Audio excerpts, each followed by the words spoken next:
Hello दोस्तों, आज हम लोग क्लास 12 भूगोल का वेरी इंपॉर्टेंट क्वेश्चंस करेंगे बोर्ड एग्जामिनेशन 2025 के लिए। ये सब क्वेश्चन जो है बच्चों झारखंड बोर्ड में पूछे जाते हैं और अब आपके एग्जाम में 4 महीना का बस समय बचा हुआ है। इस 4 महीना में एकदम कमर कस के पढ़ाई कीजिए ताकि आप अपने बोर्ड एग्जाम 2025 में अच्छा नंबर ला सके। हम भी आपके लिए एकदम वीवीआई क्वेश्चन सभी सब्जेक्ट का लाते रहेंगे, इसलिए आप हमारे चैनल से जुड़े रहें। चैनल को सब्सक्राइब करके वीडियो को लाइक कर दीजिए और वीडियो को आप अपने क्लास के मित्रों को शेयर कर दीजिए ताकि आपके मित्र भी बोर्ड एग्जाम 2025 का अच्छा से तैयारी कर सके। हम आपके लिए इसी तरह का क्वेश्चंस लाते रहेंगे सभी सब्जेक्ट का। चलिए अब हम लोग क्वेश्चन नंबर 1 से स्टार्ट करते हैं। क्वेश्चन नंबर 1 में है जियोग्राफी शब्द का प्रयोग सबसे पहले किसने किया? तो जियोग्राफी शब्द का प्रयोग सबसे पहले कुमारी एलन सैम्पल्स ने की थी। ऑप्शन नंबर सी इसका राइट आंसर हो जाएगा।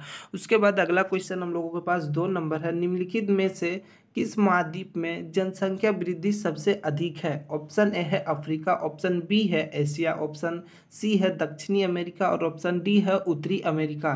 तो जनसंख्या की वृद्धि सबसे ज़्यादा एशिया में है, जो कि हमारा देश भारत भी एशिया महाद्वीप में पड़ता है। ठीक है, उसके बाद नेक्स्ट क्वेश्चन हम लोगों का 3 नंबर है। 100% शहरी जनसंख्या वाला देश का नाम है। ऑप्शन ए है सिंगापुर, ऑप्शन बी है थाईलैंड, ऑप्शन सी है जापान और ऑप्शन डी है इंडोनेशिया।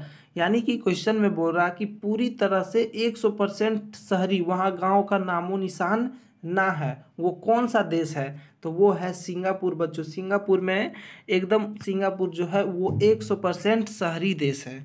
ठीक है, उसके बाद नेक्स्ट क्वेश्चन हम लोगों के पास 4 नंबर क्वेश्चन है। भारत में नागरीय क्षेत्र में महिलाओं की संख्या में कमी का कारण है। तो यानी कि शहरों में महिलाओं की जो संख्या है वो कम होने की कारण क्या है? तो देखिए, रहन सहन की उच्च लागत, यानी कि अगर मान लीजिए कोई व्यक्ति बाहर काम करने जाता है तो वो परिवार को वहाँ सेटल नहीं कर सकता है तुरंत, क्योंकि रहने में खाने में ज़्यादा पैसा आएगा। रोजगार के अवसर की कमी, यानी कि रोजगार जल्दी मिल नहीं पाएगा। उसके बाद सुरक्षा की भी कमी होगी। मान लीजिए कोई बाहर गया है कमाने के लिए, तो वो अपने परिवार को कहाँ से सुरक्षा दे पाएगा? घर में रहेगा या फिर काम करने जाएगा? तो ये सब चीज़ों के कारण, उपयुक्त सभी इन्हीं सब कारणों के कारण जो है महिलाओं की संख्या में कमी, यानी कि नगरीय क्षेत्रों में। ठीक है, उसके बाद अगला क्वेश्चन हम लोगों के पास 5 नंबर है। मानव विकास के प्रमुख तत्व हैं, तो कौन कौन से? स्वस्थ जीवन, शिक्षा, उच्च जीवन स्तर, ये तीनों चीज़ें मानव विकास के लिए प्रमुख तत्व है। तो ये सभी हो जाएंगे। ठीक है, सभी। उसके बाद अगला क्वेश्चन हम लोगों के पास 6 नंबर क्वेश्चन है। खनन की कितनी विधि है? ऑप्शन ए है 2 विधियां, ऑप्शन बी है 3 विधियां, ऑप्शन सी है 4 विधियां और ऑप्शन डी है 5 विधियां। तो खनन की जो है 2 विधियां होती है। उसके बाद अगला क्वेश्चन हम लोगों के पास 7 नंबर है।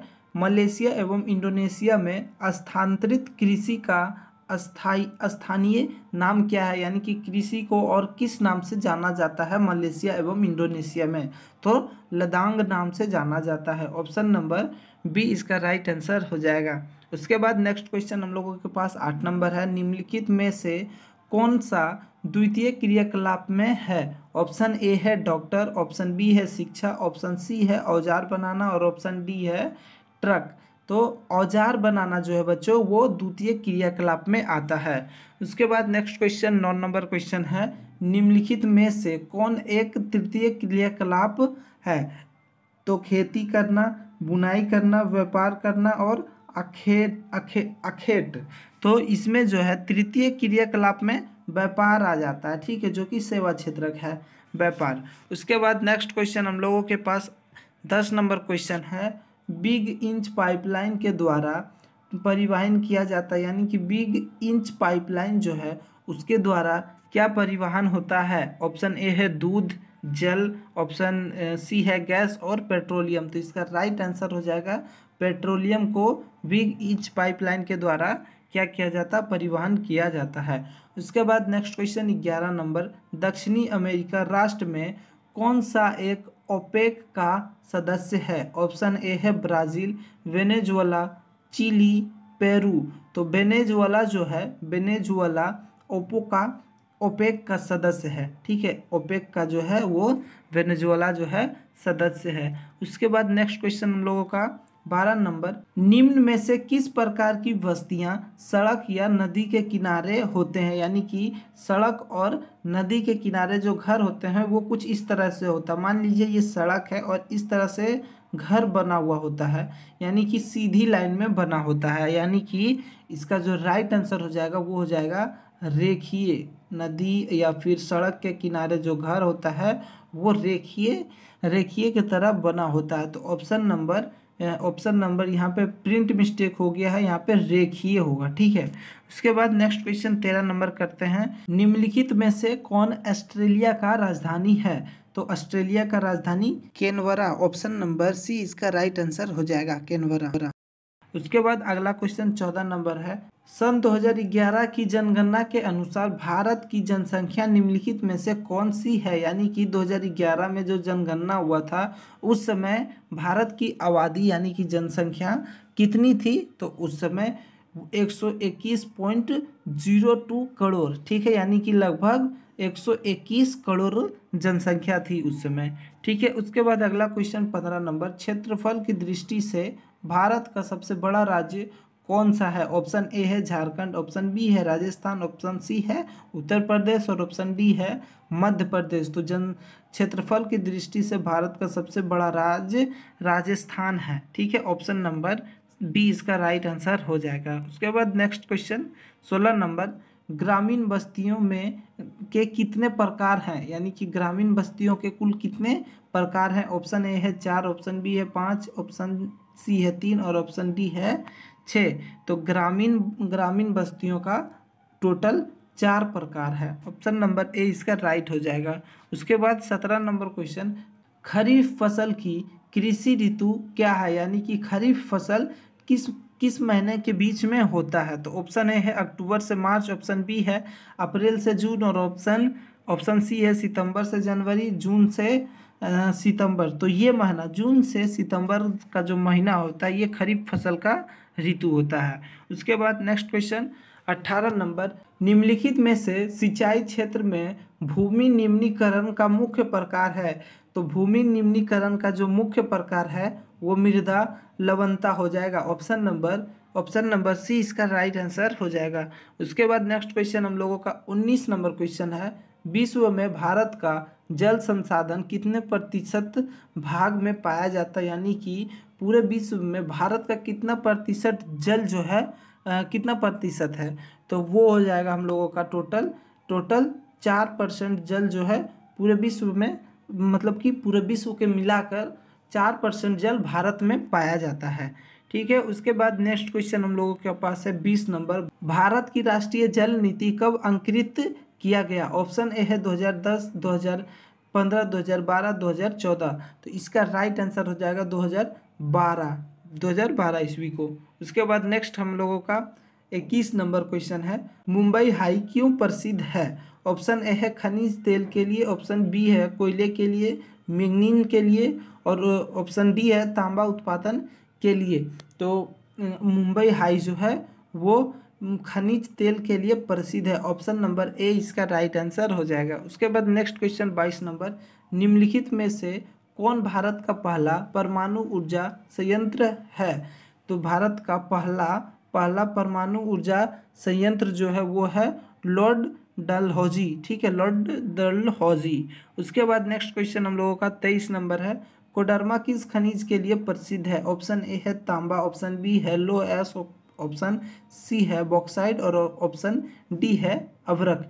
तो कोडरमा जो है वो अभ्रक के लिए प्रसिद्ध है, अभ्रक खनिज के लिए प्रसिद्ध है। उसके बाद नेक्स्ट क्वेश्चन 24 नंबर है, भारत पर सबसे पहले स्थापित की गई इस्पात कंपनी निम्नलिखित में से कौन सी है? यानी सबसे पहले, तो भारतीय लौह एवं इस्पात कंपनी, टाटा लौह एवं इस्पात कंपनी, इस्पात कारखाना मैसूर लौह एवं इस्पात कंपनी, इन चारों में से कौन सा सबसे पहला कंपनी है लौह इस्पात का जो भारत में सबसे पहले स्थापित हुआ था? तो जो है टाटा लौह एवं इस्पात कंपनी जो है ये भारत का सबसे पहला इस्पात कंपनी है, ठीक है, टाटा लो एवं इस्पात कंपनी।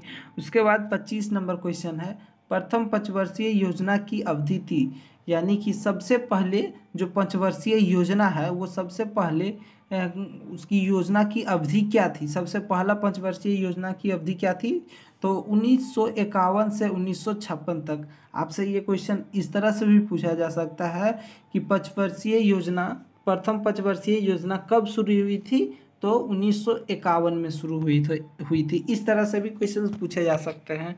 उसके बाद 26 नंबर क्वेश्चन है, गहन कृषि विकास कार्यक्रम किस पंचवर्षीय योजना में शुरू किया गया, तो गहन कृषि विकास कार्यक्रम जो है वो तृतीय पंचवर्षीय योजना में शुरू किया गया था, तृतीय पंचवर्षीय योजना में। उसके बाद नेक्स्ट क्वेश्चन 27 नंबर क्वेश्चन है, भारतीय रेल प्रणाली को कितने मंडलों में विभाजित किया गया है, ऑप्शन ए है 9, ऑप्शन बी है 13, ऑप्शन सी है 16 और ऑप्शन डी है 14। तो भारतीय रेल प्रणाली मंडल को टोटल 16 भागों में विभाजित किया गया है। सी इसका राइट आंसर हो जाएगा। भारत में विश्व की सर्वोच्च सड़क कहाँ है, तो भारत में विश्व की सर्वोच्च सड़क जो है वो कहाँ, हम लोगों का लेह एवं मनाली में, ठीक है, लेह एवं मनाली में भी इसका राइट आंसर हो जाएगा। नेक्स्ट क्वेश्चन 29 नंबर क्वेश्चन है, भारत का अधिकांश विदेशी व्यापारी वाहक होता है, यानी कि भारत में जो है विदेशों से जो व्यापार होता है वो किस रास्ते होता है, सड़क तो रहता नहीं है। ऑप्शन ए है स्थल यानी कि सड़क और समुद्र द्वारा, ऑप्शन बी है स्थल एवं वायु द्वारा, ऑप्शन सी है समुद्र तथा वायु द्वारा, समुद्र द्वारा। तो भारत में विदेशी व्यापार जो है वो समुद्र और वायु के द्वारा होता है, ठीक है, क्योंकि समुद्र में रोड तो बना हुआ है नहीं, तो इसलिए किसके सी इसका राइट आंसर हो जाएगा। उसके बाद अगला क्वेश्चन 30 और आखिरी क्वेश्चन है हम लोगों का, निम्नलिखित में से सर्वाधिक प्रदूषित नदी कौन सी है, ऑप्शन ए है ब्रह्मपुत्र, ऑप्शन बी है सतलुज, ऑप्शन सी है यमुना और ऑप्शन डी है गोदावरी। तो सबसे प्रदूषित नदी जो है वो यमुना है, ठीक है, ये चारों में से सबसे प्रदूषित नदी यमुना है। ये 30 क्वेश्चंस को आप लोग अच्छे से कर लीजिए बच्चों, ये सब बहुत ही इंपॉर्टेंट है। इसी तरह का सभी सब्जेक्ट का हम आपके लिए ऑब्जेक्टिव और सब्जेक्टिव वीडियो लाते रहेंगे।